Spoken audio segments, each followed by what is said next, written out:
कि दादी का भारत में बहुत ही गुप्त पाठ चल रहा था और बाबा के अव्यक्त होने पर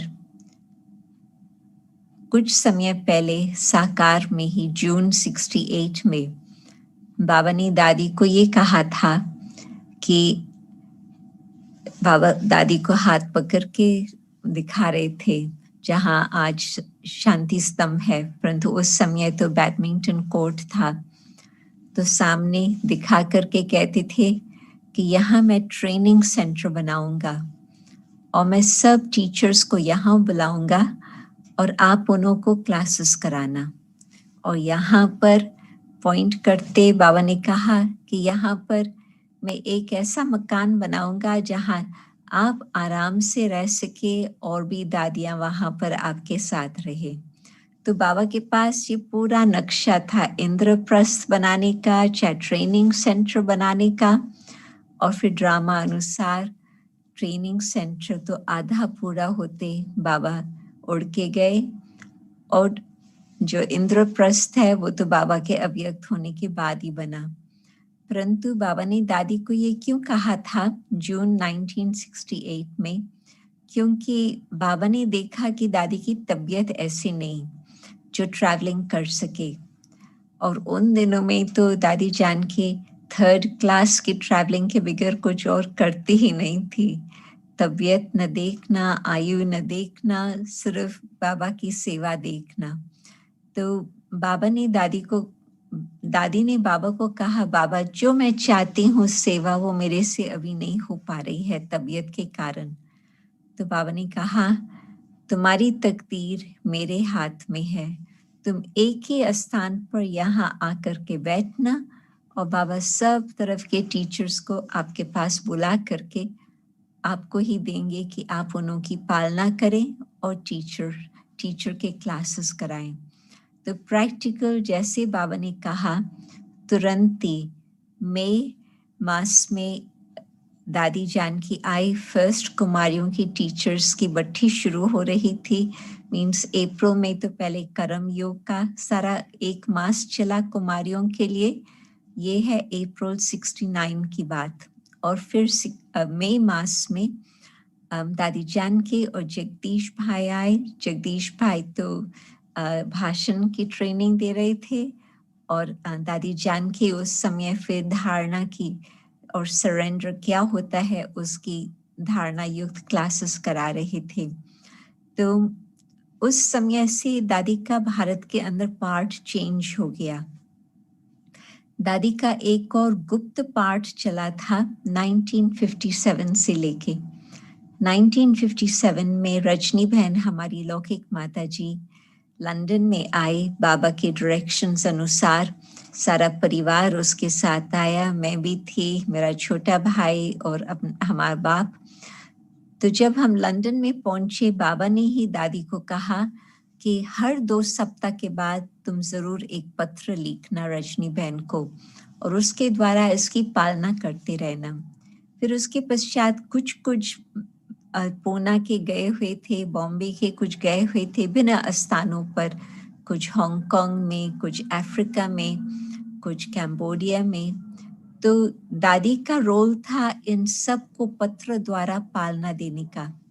और जब दादी बाबा के पास भी जाती रही तो बाबा भी उन्हों को सारे विदेश के पत्र देते थे कि बच्ची अभी इन सब का जवाब तुम ही देना बाबा के तरफ से। बाबा को इशारा देते थे और वो फिर पत्र लिख करके भेज देती थी। तो फॉरेन एम्बेसडर या फॉरेन मिनिस्टर कहो, दादी का रोल आदि से ही था। 1966 में जब मैं मधुबन गई रजनी बहन और ग्रैंडमदर के साथ, तो उस समय भी दादी थी अहमदाबाद में, परंतु बाबा ने खास दादी को कहा कि अहमदाबाद में आप सारे ग्रुप को ज्वाइन करो। हम 10 लोग थे शायद, उन्हों को ही लेके आओ पंडा बन करके मधुबन में। तो उस समय भी दादी हमारा पंडा थी। 67 में गई तो भी दादी ही विदेश ग्रुप की पंडा थी। तो इस तरह से बाबा ने जैसे कि दादी को शुरू से ही लेकर विश्व की सेवा करने का ताज पहना के रखा था, परंतु सारा ही बहुत समय तक तो गुप्त चला। और जब दादी 1974 में भी लंदन में आई, तो उस समय भी सभी ने सोचा कि दादी तो 2 सप्ताह के लिए ही आई है, तो 2 सप्ताह में भी बहुत कुछ रौनक हो गई। तो फिर सभी ने रिक्वेस्ट किया कि दादी और समय रुके, तो ड्रामा अनुसार फिर दादी उस समय 4 वर्ष रुकी। भारत जाने की उस समय छुट्टी नहीं मिल पा रही थी वीजा के कारण। तो बाबा ने इतनी अच्छी पालना दी दादी को, दूर बैठे भी, जो दादी सदा कहती थी कि मैं बाबा से मिली हुई हूँ, मधुबन नहीं जाने में कोई हर्जा नहीं, बाबा मुझे यहाँ ही मिलते हैं।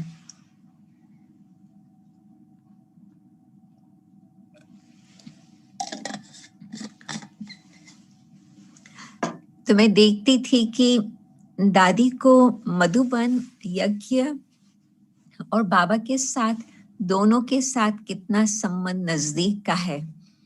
और शुरू से ही लंदन पहुंचते ही दादी ने टेलीफोन कनेक्शन मधुबन के साथ बिल्कुल घनिष्ठ रखा। तो दादी उस समय दीदी मनमोहिनी के साथ, दादी प्रकाश मणि के साथ जो कोई बात आती थी उनसे ही पूछती थी, राय सलाह करके फिर और आगे बढ़ती थी। और दादी के लंदन आने के 1 मास के बाद तुरंत ही अफ्रीका जाना हुआ और वहाँ के निमंत्रण कुछ प्राप्त हुए। लुसाका, जाम्बिया के लिए अपना एक राम काका थे, उन्होंने निमंत्रण दिया। फिर लेगोस में अपने वहाँ पर कई सिंधी परिवार थे, नाइजीरिया, उनों के लिए भी निमंत्रण मिला। तो मैं देखती गई कि दादी जहाँ पांव रखती है तुरंत ही निमंत्रण मिलता है सेंटर खोलने के लिए, क्योंकि दादी जिस तरह से ज्ञान सुनाती थी सभी को लगता था कि हाँ, ये मेरे जीवन में काम आने की बात है। तो फिर जब देखा कि इतना सब कुछ फैल रहा है, और दादी के पहुंचने पर ही फर्स्ट विदेशी ब्राह्मणों ने जन्म लिया, तो उन्हों को भी दादी पालना देती रही बहुत सुंदर ढंग से, और वो तुरंत ही सवेरे के क्लास में आने लगे। तो दादी का, मैं समझती अमृतसर में 1956 में बाबा ने दादी से पूछा था कि बच्ची तुम विचार मंथन करती हो? तो दादी ने मुस्कुराया, बाबा को ना कहना भी ठीक नहीं और हाँ भी नहीं कह सकी क्योंकि रोज का नियम नहीं था। तो बाबा ने कहा कि जितना तुम्हारा माथा बड़ा है इतना ये बर्तन है जिसमें तुम ज्ञान रतन मंथन करके खूब खूब रतन से भरपूर रखो। तो वो जैसे कि दादी को वरदान मिल गया। फिर मैंने पूना में, मैं बेशक उस समय तो बहुत छोटी थी, आना जाना चलता रहता था लंदन से, परंतु दादी का ये नियम बन गया था सवेरे मुरली के ऊपर ही मंथन करके क्लास कराना। चाहे पहले मुरली सुने फिर क्लास सुने, या पहले क्लास कराए फिर मुरली सुने, जैसे भी सुविधा हो, परंतु ये एक दादी की एक विशेष गिफ्ट थी बाबा के द्वारा, वरदान कहो। तो जब दादी लंदन में आई तो पहले हम सब मुरली सुनते थे और मैं ट्रांसलेशन लिखत में करती थी, क्योंकि 2 ही स्टूडेंट्स थे, एक यहाँ बैठता था एक यहाँ बैठती थी, तो मैं ट्रांसलेशन लिखत में करती थी। और फिर उसके बाद दादी क्लास कराती थी। तो दादी का क्लास जो होता था, बाबा की मुरली का मतलब क्या है, क्यों बाबा ने ये टॉपिक उठाया और इस टॉपिक के द्वारा हमारे जीवन में प्राप्ति क्या होती, दादी उस तरह से एक्सप्लेन करती रही। तो मैंने देखा कि बिल्कुल हर जो उस समय, ये 2 तो मुख्य थे परंतु फिर और भी आते गए, तो विदेशियों को भी ज्ञान इतना सरल तरीके से दादी सुनाती थी, या श्रीमत किस तरह से पालना करनी होती है वो भी दादी इतना प्यार से उनको समझाती थी, जो उनको दिल को छूता था कि हाँ, हमें बाबा के लिए तो सब कुछ ये करना है। उस समय जो ये एक नया भाई आना शुरू किया था, वो चक्कर को बहुत जल्दी स्वीकार कर लिया और तब तक हमने तो विदेश में सेवाएं 1969 से शुरू की थी, परंतु कोई एक भी विदेशी पक्का नहीं बना था।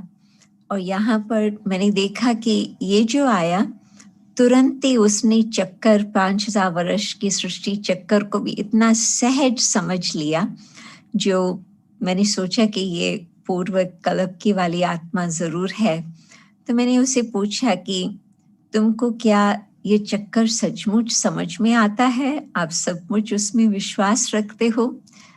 तो कहता है कि जब दादी मुरली सुनाती है, बेशक ट्रांसलेशन अलग होती, परंतु दादी के आवाज से ऐसे मुझे लगता है कि ये भगवान की अथॉरिटी के आधार पर ये सुना रही है।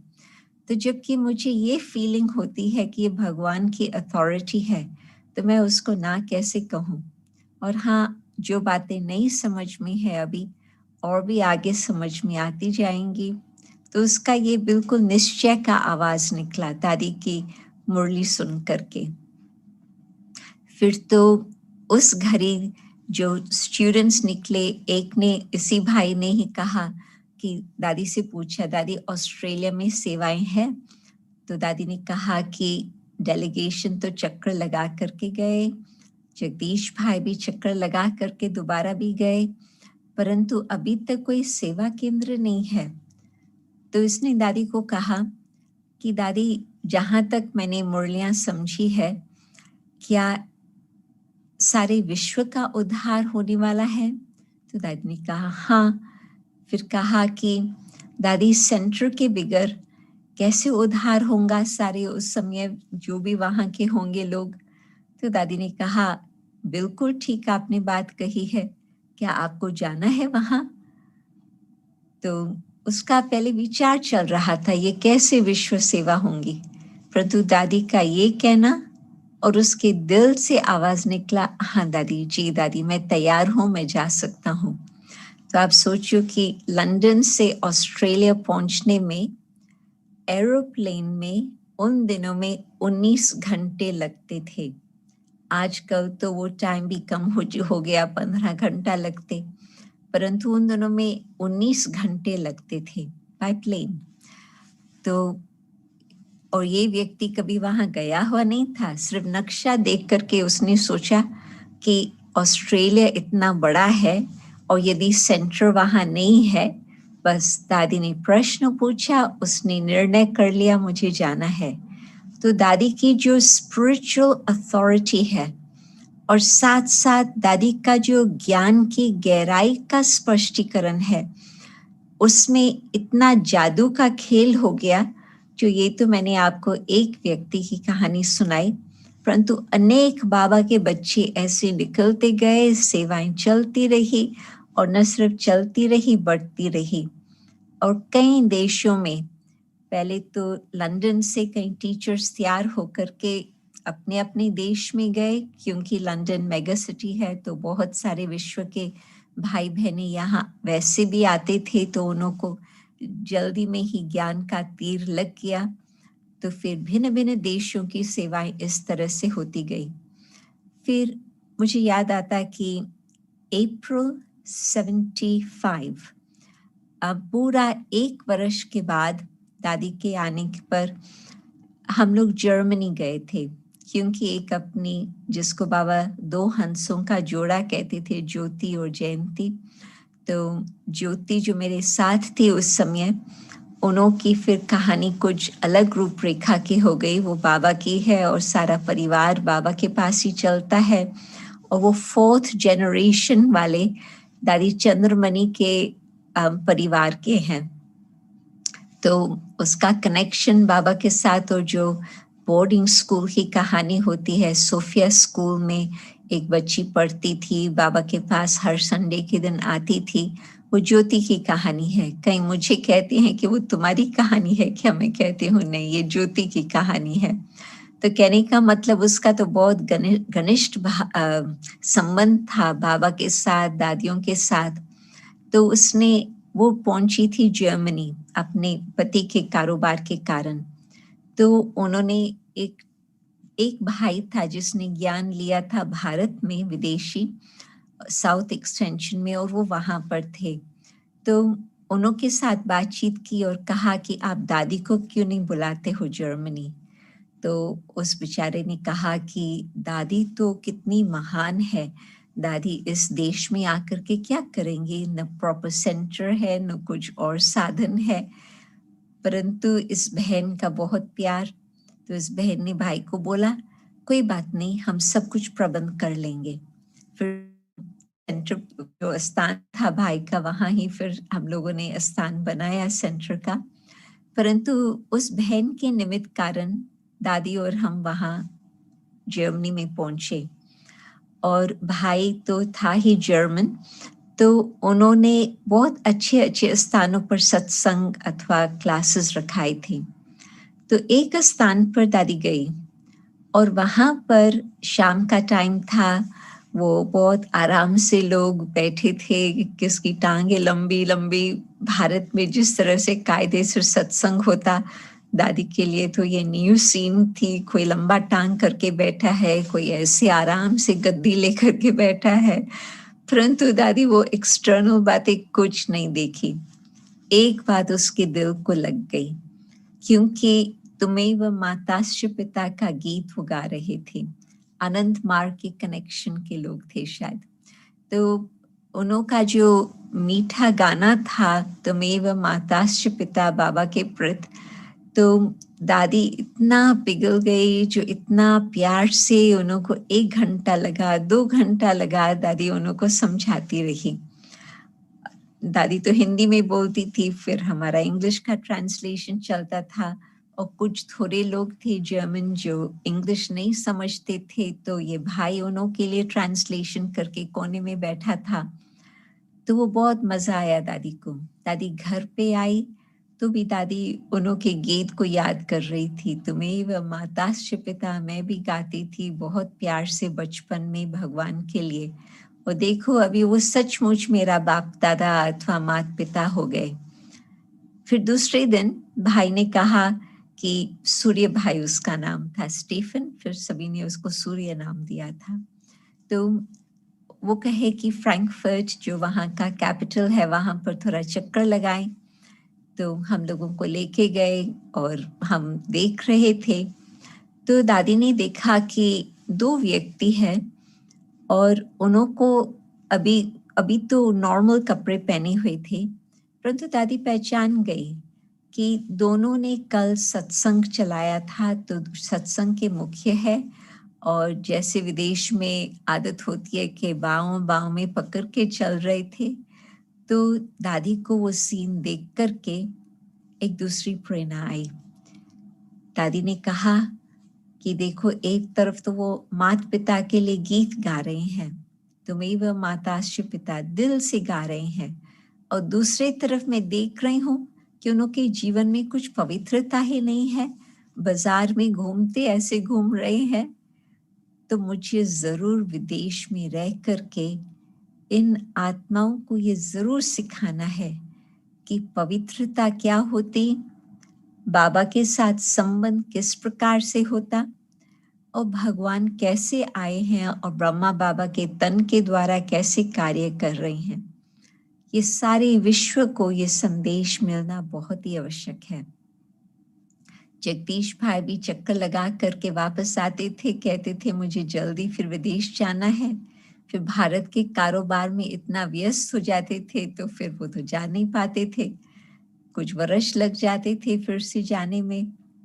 इसी तरह से अभी मैं तो देख रही हूँ विदेश की सेवाएं कितनी है, कितनी आत्माएं प्यासी है, और अभी मैं चले जाएंगी भारत में तो बहुत सेवाएं हैं, मुझे वहीं बिठा लेंगे। तो अच्छा है बाबा, ड्रामा अनुसार मैं कहाँ नहीं जा सकती, परंतु मैं यहाँ ही बैठ करके ऐसी ही आत्माओं को भगवान का परिचय देकर उनको पवित्रता जीवन में कैसे धारण हो वो समझाएंगे, और साथ ही साथ फिर वो ही निमित्त बन सकती हैं अन्य आत्माओं को समझाने के लिए, बाबा का परिचय देने के लिए। तो दादी ने वो ही काम किया।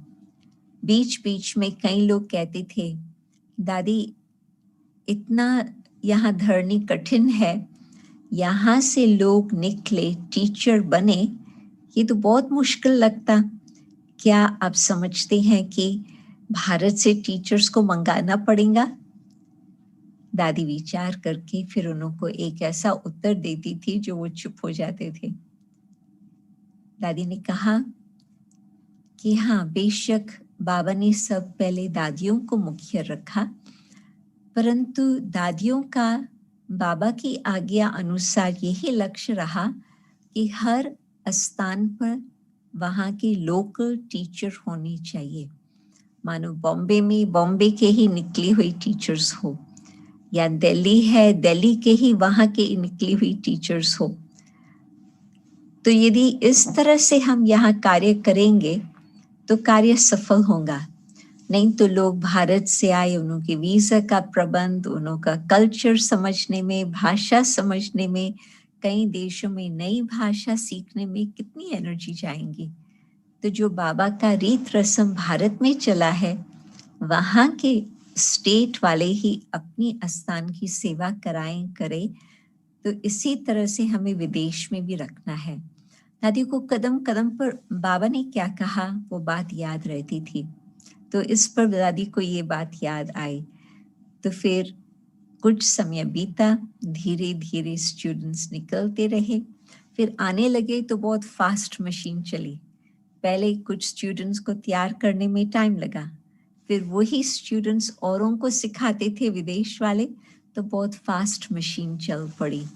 तो दादी उसमें यही कहती थी कि देखो, इन लोगों को हम ट्रेनिंग देंगे तो यही लोग अपने कुल का उद्धार करेंगे, औरों को अच्छी तरह से हर बात समझा सकेंगे। तो दादी के ये जो प्रैक्टिकल बातें थी वो बहुत ही सुंदर चलती रही। हर प्रकार से सेवा में, जैसे मानो कि ये मैं 1974 की बात कहती हूँ, दादी पहुंची और फिर उस समय तो 1-2 प्रदर्शनियां थी शहर के बीच में। तो दादी को बहुत पसंद आया और सेवाएं भी वहाँ से बहुत अच्छी अच्छी शुरू हुई।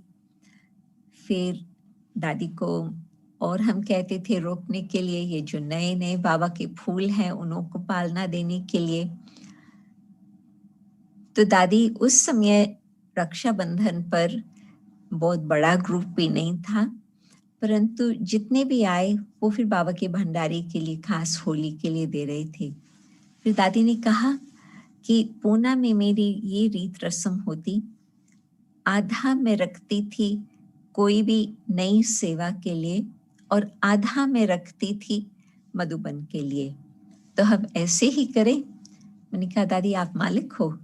कहती है नहीं, तुम्हारी भी राय सलाह चाहिए इस बात में। दादियों का, हर दादी का आपने देखा होगा कितना रिस्पेक्ट अन्य आत्माओं को देती। तो मैंने कहा मधुबन तो फर्स्ट दादी जरूर। तो आधा गया मधुबन और आधे से दादी ने क्या सोचा कि लंदन जैसे शहर में कहाँ तक हम ट्रेन्स और बसेस में घूमते रहेंगे, और वहाँ पर तो सब जॉब करने वाले, तो दिन के टाइम तो कोई फ्री होता ही नहीं था।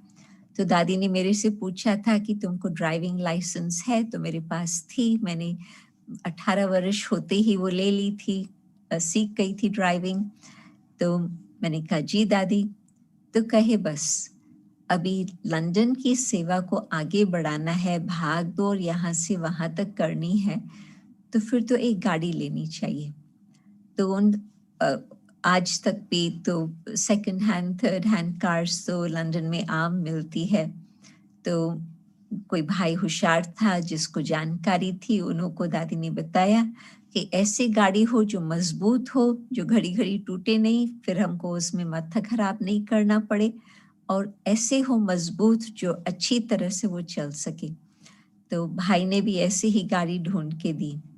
आप सोचो 1974 में भारत में भी कितने भी तब तक बड़े सेंटर्स होंगे, किसी सेंटर के पास कोई गाड़ी नहीं थी, कोई बहन नहीं चलाती थी गाड़ियां।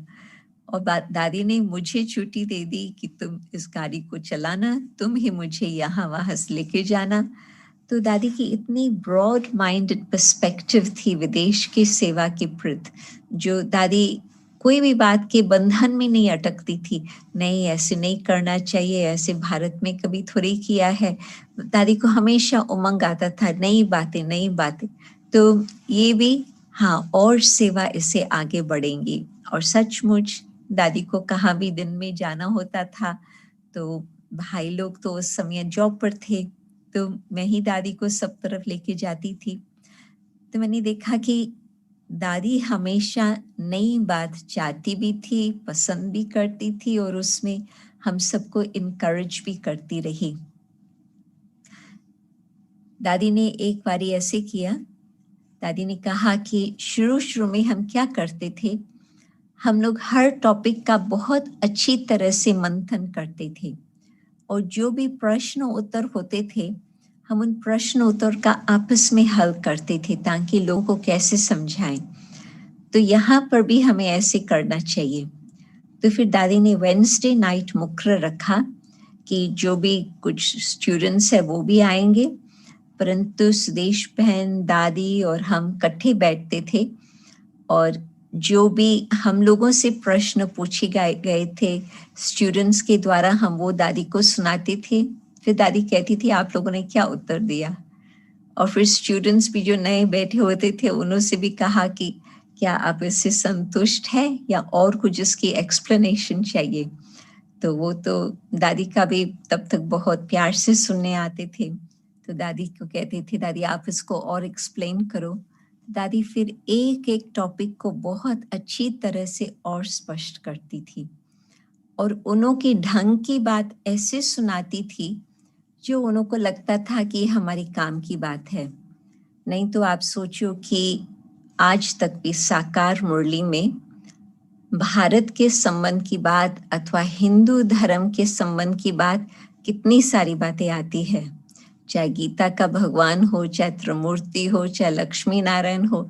ये तो उन्हों के क्रिश्चियन कल्चर में या बुद्धिस्ट कल्चर में कहाँ पर भी कुछ भी है नहीं, परंतु दादी ये सब टॉपिक्स लेकर के उन्हों का क्या कनेक्शन है इन सब बातों के साथ दादी उन्हों को एक्सप्लेन करती थी। मानो जैसे कल्प वृक्ष है, दादी उन्हों को वो चित्र दिखा करके कहती थी देखो आप लोग अभी ये समझ रहे हो कि राजयोग द्वारा बाबा आपके जीवन को इतना श्रेष्ठ, इतना सुंदर उत्थान की तरफ लेके जा रहा है।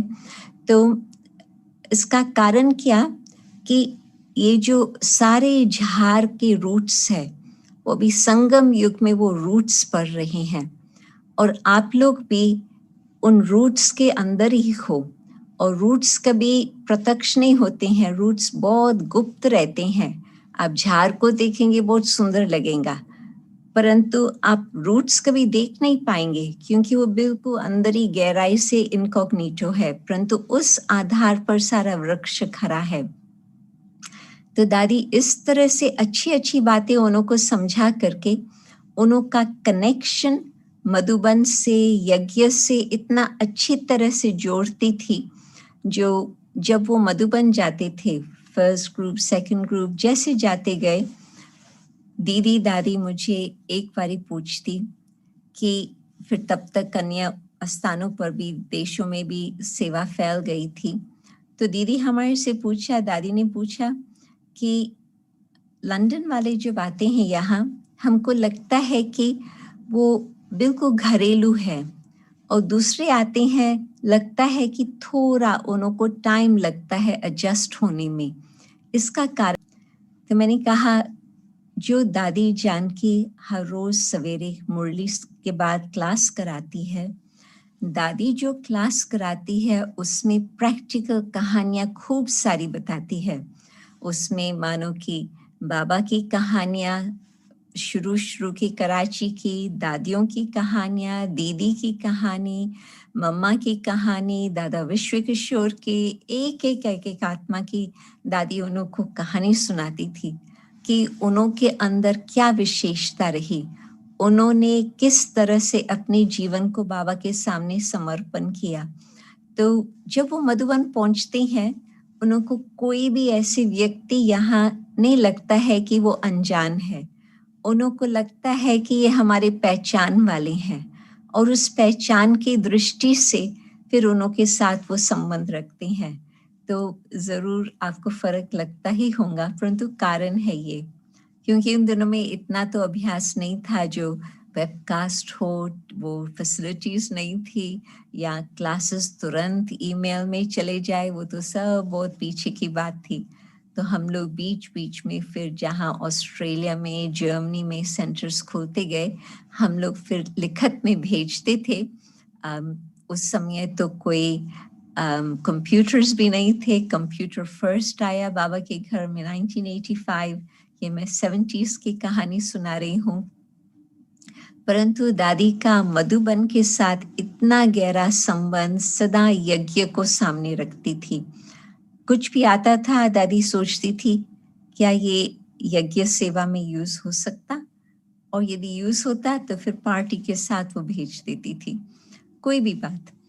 तो दादी फिर निमित्त बनती थी अन्य आत्माओं का भी मधुबन के साथ, यज्ञ के साथ संबंध जोड़ने में। फिर सेवाएं तो बढ़ती गई, क्लासेस भी बढ़ते गए। पहले तो जो विदेशी आते थे, फिर उसके बाद हिंदी भी आने लगे, तो अलग अलग क्लासेस चलते रहे। फिर उन्हों को भी इकट्ठा दादी कराती रही।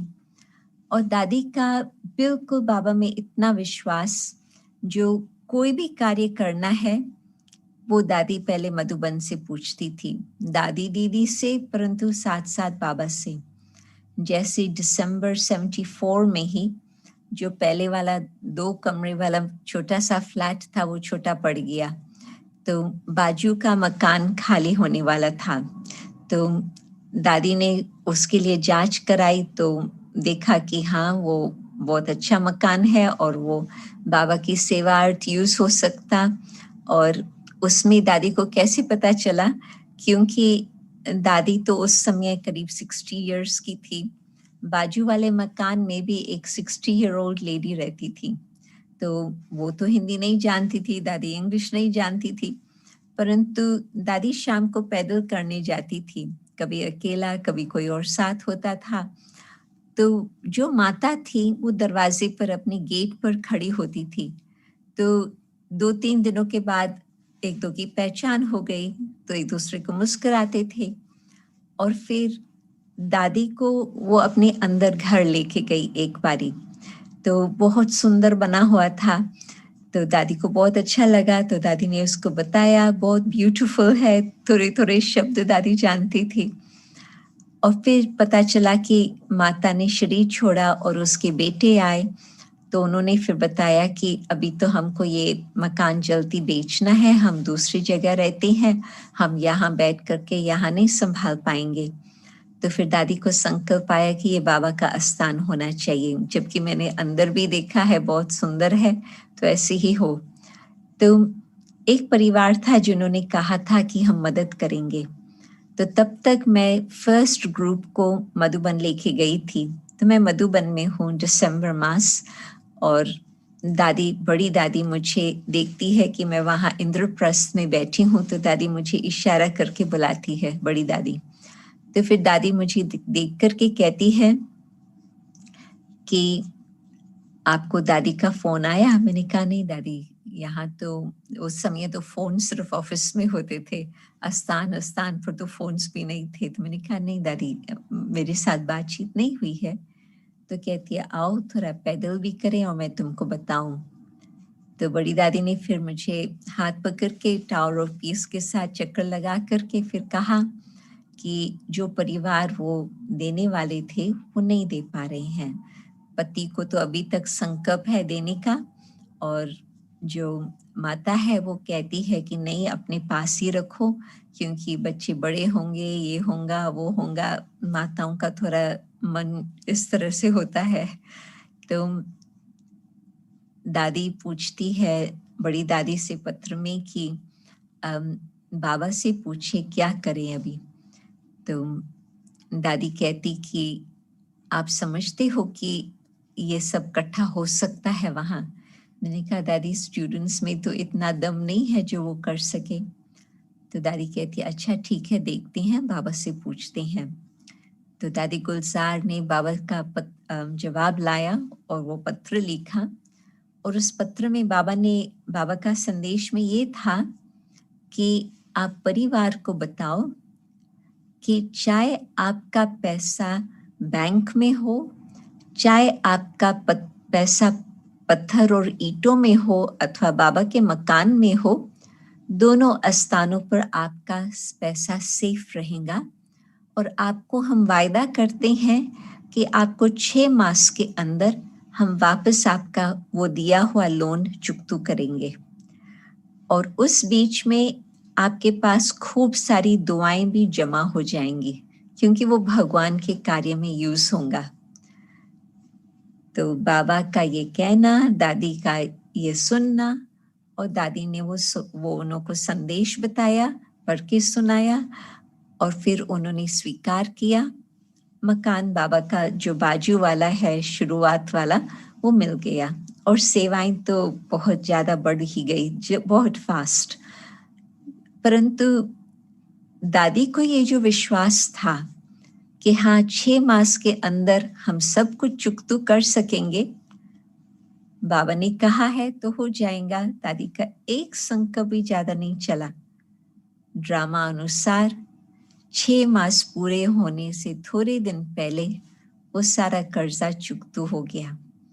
तो सारा जो भारत की कहानी है सेवा की, चाहे यज्ञ की स्थापना की कराची की कहानी है, चाहे फिर विदेश की सेवा की कहानी है, उन सब में विश्वास ही आता। बाबा को करण करावनहार को तो कराना ही है, परंतु जिन्हों को बाबा निमित्त रखते उन्हों के अंदर इतना विश्वास हो जो बाबा के सिग्नल को समझकर फिर उस अनुसार बाबा का कार्य करे, तो ये बहुत अच्छा बार बार देखने को मिला। एक और कहानी मैं सुनाती हूँ। ये है 75 की कहानी। नया मकान तो मिल गया, और जो फर्स्ट ट्रांसलाइट था ब्रह्मा बाबा का मधुबन में ही, उस बाबा के कमरे में बड़ी दादी ने मेरे से पूछा, क्योंकि मैं मधुबन में ही थी, तो फिर मकान भी मिल गया, वो समाचार भी आ गया। फिर दादी ने पूछा कि यहाँ के भाई लोग कहते हैं कि अभी ये हमको चित्र चेंज करना चाहिए, 5 वर्ष हो गए हैं इस चित्र को। क्या आप समझते हैं कि आप नए मकान में वो ट्रांसलाइट का जो बड़ा चित्र बाबा की बैठक का, वो आपको वहां पर काम आएगा? तब तक भारत में कभी भी ऐसी कोई बाबा का कमरा उस तरह से नहीं बनाते थे। तो मैंने तुरंत कहा हाँ दादी जान की जरूर ये चित्र को यूज करेंगी, और वहां पर हमको बाबा का कमरा जरूर बनाना है। क्योंकि लंदन जाने से पहले दादी ने बाबा को कहा था, दादी जानकी ने, बाबा के कमरे में ही मीटिंग थी दादियों की, तो बाबा ने कहा था कि वहां पर भी तुम बाबा के साथ रू रेहान करना। तो दादी ने बाबा को कहा कि बाबा यहाँ तो हम आपके कमरे में आते हैं तो लगता है बाबा हमें साकार में मिलता, तो क्या वहां पर भी बाबा हमें ऐसे ही अनुभव कराएंगे? तो बाबा थोड़ा कमरे को ऐसे झांक करके देख करके फिर कहता है, तुमको ऐसे ही कमरा वहां पर मिलेगा जहां पर तुम बाबा के साथ रू रेहान करेंगे, और हर प्रकार का प्रश्न का उत्तर आपको बाबा डायरेक्ट देगा। तो बाकी भी वो जो मधुबन वाला ट्रांसलाइट का चित्र वहां पहुंच गया, तो आप सोच सकते हैं दादी तो बहुत खुश। परंतु हर एक को आज तक भी वो ट्रांसलाइट का चित्र वहां उस मकान में है, और उस बाबा के कमरे में सचमुच अभी तक भी वही जादू है। तो एक दिन 75 की बात, तभी तक जनवरी फरवरी होगा, तो दादी मुझे कहती है कि मुझे एक स्वप्न आया। हम लोग सवेरे, उस समय तो हम थोड़े ही थे, सेंटर पर मैं और दादी एक मकान में, सुदेश बहन दूसरे मकान में, और एक और बहन लता थी गुजरात की, सूरत की हमारे साथ, तो वो भी वहाँ उस मकान में थी सुदेश बहन के साथ। तो चाय बना करके मैं लाती थी, हम लोग वहाँ, ठंडी के दिन थे, छोटा सा हीटर था, उसके बाजू में हम बैठ करके कुछ रू रेहान करते थे। तो दादी ने एक दिन मुझे कहा कि मुझे एक स्वप्न आया एक बहुत सुंदर मकान है, एक बहुत अच्छी तरह से गोल गोल सीढ़ी है और सीढ़ी के ऊपर एक परिवार खड़ा है और तुम्हारी वहाँ पर बहुत अच्छी तरह से स्वागत कर रहे हैं। वो ठहरे हुए थे कि बाबा का संदेश हमारे घर पे पहुंचेगा और बाबा के हम बनेंगे। वो बिल्कुल तैयार खड़े हैं। तो जब जब मैं फिर सेवा पर जाती थी, कहाँ पर भी मकानों को मैं देखती थी कि किस प्रकार का इस तरह का मकान नजर आए, परंतु ऐसे कोई मकान भी नजर नहीं आया, कोई ऐसे परिवार भी नजर नहीं आया। तो मैं भी भूल गई उस बात को। फिर सितंबर मास में मुझे मधुबन से निमंत्रण आया कि जो फर्स्ट इंटरनेशनल वुमेन्स कॉन्फ्रेंस है उसको तुम मधुबन की तरफ से अटेंड करो, क्योंकि वो था जर्मनी में। भारत से कोई बहन उस समय आए लगता नहीं था कि इतना कोई होगा। तो लंदन से ही उन्होंने कहा कि दादी जानकी को कि आप जयंती को वहाँ भेजना। तो मैं गई, फिर बहुत अच्छा कार्यक्रम रहा। फिर मैं वापस लौटी तो एक पंडित था गयाना का, साउथ अमेरिका। तो मैंने तो गयाना नाम भी बाद में सुना। उनके स्थान पर जो लंदन में उन्होंने स्थान बनाया था, कैरेबियन हिंदू सोसाइटी, उनके पास मैंने 2-3 वर्ष पहले दादी के लंदन आने से पहले ही वहाँ कुछ भाषण किए थे। तो उनको बहुत पसंद आया था, परंतु उन्होंने निमंत्रण दिया था गयाना में आने का, परंतु मैं तो सोच नहीं सकती थी इतना कोई दूर जाने का। तो ये पंडित फिर अपने पास आया मिलने के लिए। वो हर साल आता था अपने बेटे के पास लंदन में। तो उसने भी भाषण का सुना था। तो उसने कहा, वो बहुत बुजुर्ग आयु वाला था, तो मुझे बेटी कहता था। तो कहता था, बेटी तुम इस वर्ष में गयाना की माताओं के लिए नहीं आएंगी, जबकि ये है ही माताओं का वर्ष, तो और आगे कब आएंगी? तो उसने दादी को बोला। तो दादी ने कहा, मैं इस वर्ष ही इसको भेजेंगी। तो बस 1 मास के अंदर प्रोग्राम बन गया। दादी ने मुझे भेजा गयाना और वो है लंदन से करीब 11-12 घंटे की फ्लाइट, तो वो भी दूर है।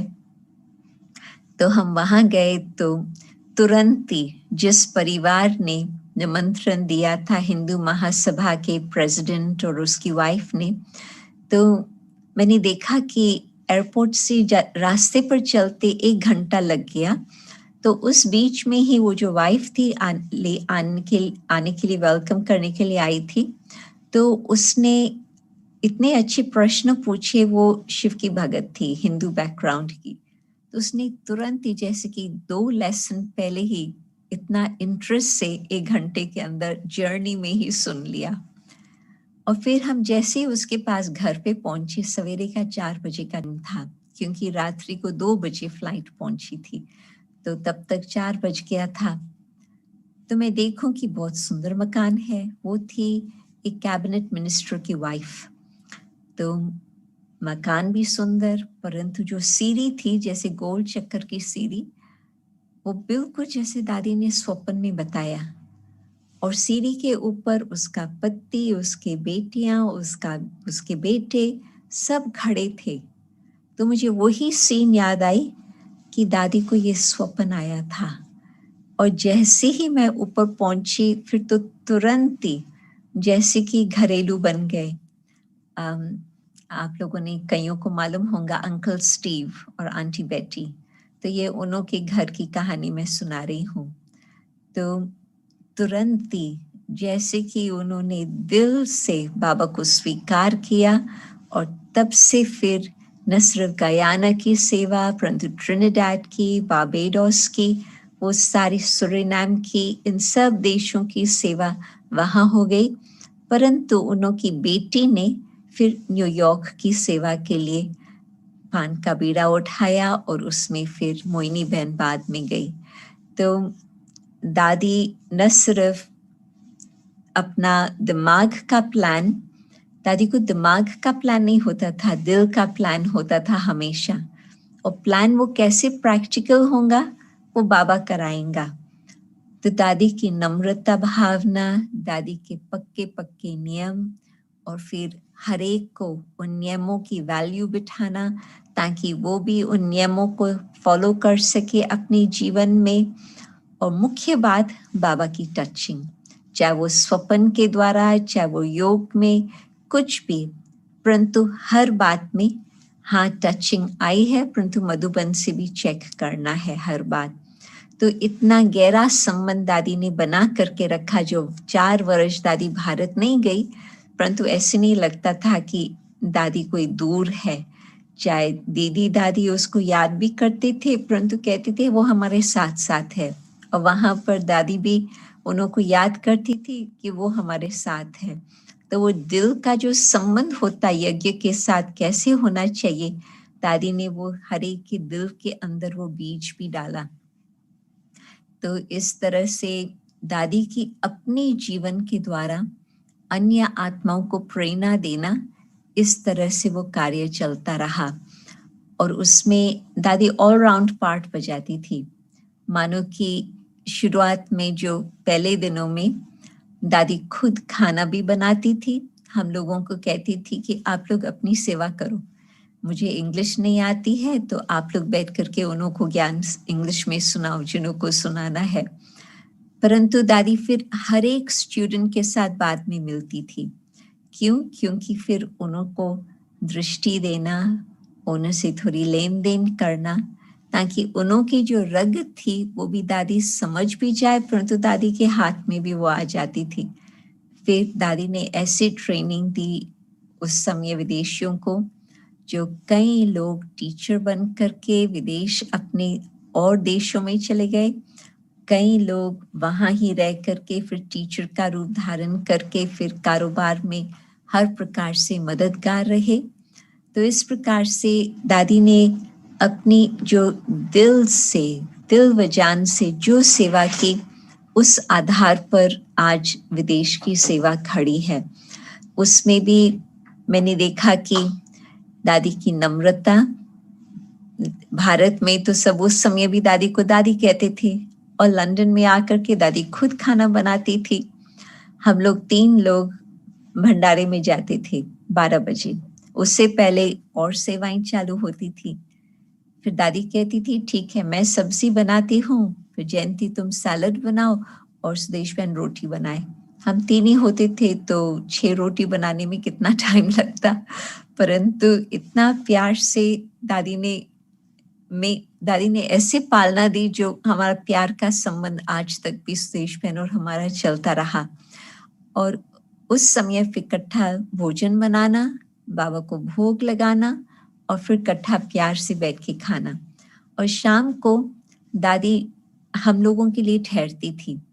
कभी दादी भी व्यस्त होती थी, परंतु कई बार हम लोग व्यस्त होती थी, दादी हम लोगों के लिए रुकती थी। चाहे 9 बज जाए, चाहे थोड़ा लेट भी हो जाए, परंतु दादी फिर कहती थी नहीं, रात्रि को भी हम इकट्ठा ही मिल करके भोजन करेंगे, क्योंकि फिर प्यार से लेन देन भी तो कुछ करेंगे।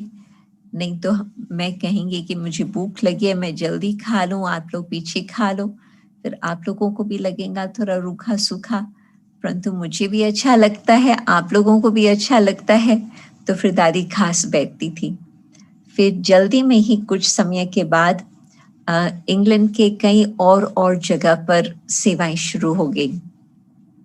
तो लेस्टर में भी वो भाई बहनों की संख्या बढ़ती गई, वो भी लंदन आते थे, संडे के दिन क्लास करते थे, और फिर दादी खास उनों के साथ अलग भी बैठती थी। तो पहले नाश्ता करते थे, भोग लगता था, भोग भी खाते थे, फिर दोपहर का भोजन करके फिर वो वापस लौटते थे। या फिर उससे भी जो दूर स्थान है जैसे लीड्स है, वहाँ पर एक विदेशी युगल निकला जो अभी तक भी ज्ञान में चल रही हैं। दोनों ही टीचर है, एक तो अभी मॉरीन लंदन में हमारी साथी है, और दूसरा फिर डेविड जो उसका लौकिक युगल है, वो लीड्स में डेंटिस्ट था। तो वो तो वहाँ ही रहा, और उसने भी अपने स्थान पर ही सेंटर खोला, और आजू बाजू में भी कई स्थान खोलने के निमित्त बना। तो वो लोग फिर वीकेंड के लिए आते थे। उनों का करीब 3-4 घंटे की ड्राइव है लंदन से, परंतु हर सप्ताह आते रहे।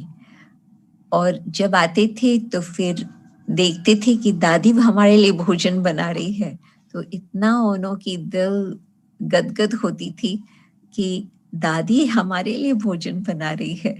परंतु बहुत प्यार से वो भी पालना उन्हों को मिली, जिससे वो भी बहुत अच्छे मजबूत हो गए। तो हर बात में दादी कहती थी, मैं तो आप लोगों की सखी हूँ, आप लोग मुझे दादी क्यों कहते हो? तो हम तो कहते थे कि दादी आप तो दादी हैं, परंतु नहीं, दादी कहती थी नहीं, मैं तो सखी हूँ और फिर आपकी सेवा की साथी हूँ। तो दादी की नम्रता, पवित्रता, सत्यता, धैर्यता, मधुरता जो दादी वर्णन करती है क्लास में, वो सिर्फ क्लास में वर्णन करने की बात नहीं थी, प्रैक्टिकल दादी के जीवन से हर एक को ये अनुभव होता था। तो मैं समझती हूँ कि जो विश्व में सेवाएं फैली है, ये दादी के निमित्त बनने से बाबा का कार्य है। बाबा किसी को भी निमित्त बना सकता, कुछ भी और हो सकता था, परंतु फिर भी बाबा ने दादी को चुन करके ये पाठ दिया। तो बहुत ही दादी ने प्यार से अथक होकर के सेवा की। दादी को ये नहीं होता था कि अभी मेरे खाने का टाइम है, अभी मेरा सोने का टाइम है, नहीं, कोई आया है उसको देखना है पहले, या यदि दोपहर को भी आता कोई हर्जा नहीं, उसको हाँ बोलो। तो दादी कभी भी किसी बात में रुकावट नहीं देखती थी सेवा की। नए नए प्लान्स होते थे, जैसे 86 में प्लान बना मिलियन मिनट्स ऑफ पीस का, इंटरनेशनल ईयर ऑफ पीस के लिए। तो दादी ने इतना सपोर्ट दिया, जो दादी कहे आप करो, करके दिखाओ। और उसी समय फिर ये जो अपना सिस्टम बना है रीजनल ऑफिसेस का, वो सिस्टम बना था। तो मधुबन में बड़ी दादी ने हर प्रकार से साथ दिया। यहाँ विदेश में दादी का टोटल साथ था, और भारत में फिर दादी प्रकाश मणि का साथ था। तो दोनों के कनेक्शन से वो प्रोग्राम चल पड़ा, और उसमें फिर ब्रह्मा कुमारीज को 7 पीस मैसेंजर पीस मेडल्स मिले। तो आप सोचो कि बिल्कुल एक नई प्रकार की वो योजना थी। और भावी ये था कि कोई ब्राह्मण बने तो बहुत बढ़िया, परंतु हम कोई लक्ष्य नहीं सोच रहे हैं ब्राह्मण बनाने का। लक्ष्य ये था कि सारे कल्प वृक्ष की सेवा करने का, कोई किस शाखा का है, कोई किस शाखा का है, परंतु हम सारे झाड़ की सेवा करेंगे। तो उसमें हर एक को कुछ न कुछ ज्ञान का बीज हो। तो उन्होंने कहा था, चाहे आप मेडिटेशन करो, चाहे आप प्रार्थना करो, चाहे आप शुभ भावना रखो, 1 मिनट, 2 मिनट, 3 मिनट, जितना भी करो, तो वो सब हमको आप लिख के भेजना कि हमने हर रोज या सप्ताह में एक बारी कितने मिनट्स के लिए हमने परमात्मा को याद किया या प्रार्थना की या अच्छे विचार रखे। तो वो जो प्रोग्राम चला उस समय, तब तक भारत के देश में उन्हों को और भी प्रोग्राम्स थे तो उन्होंने नहीं किया, परंतु विदेश के 88 कंट्रीज में, 60 कंट्रीज में अपनी सेवा केंद्र थे, परंतु 88 कंट्रीज में ये प्रोग्राम फैल गया।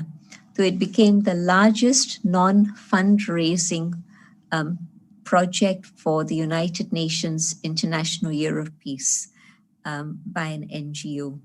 तो दादियाँ तो देख करके बहुत खुश हो रही थी, परंतु फिर भाइयों ने भी देखा कि विदेश में ये लोग नई नई बातें क्या कर रही हैं, किस लक्ष्य से कर रही हैं।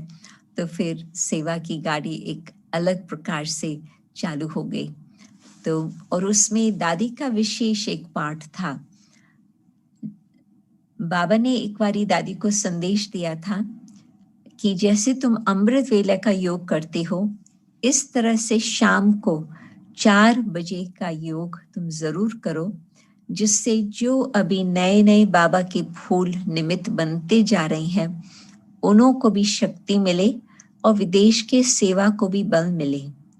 ये दादी को मैसेज मिला था 1976।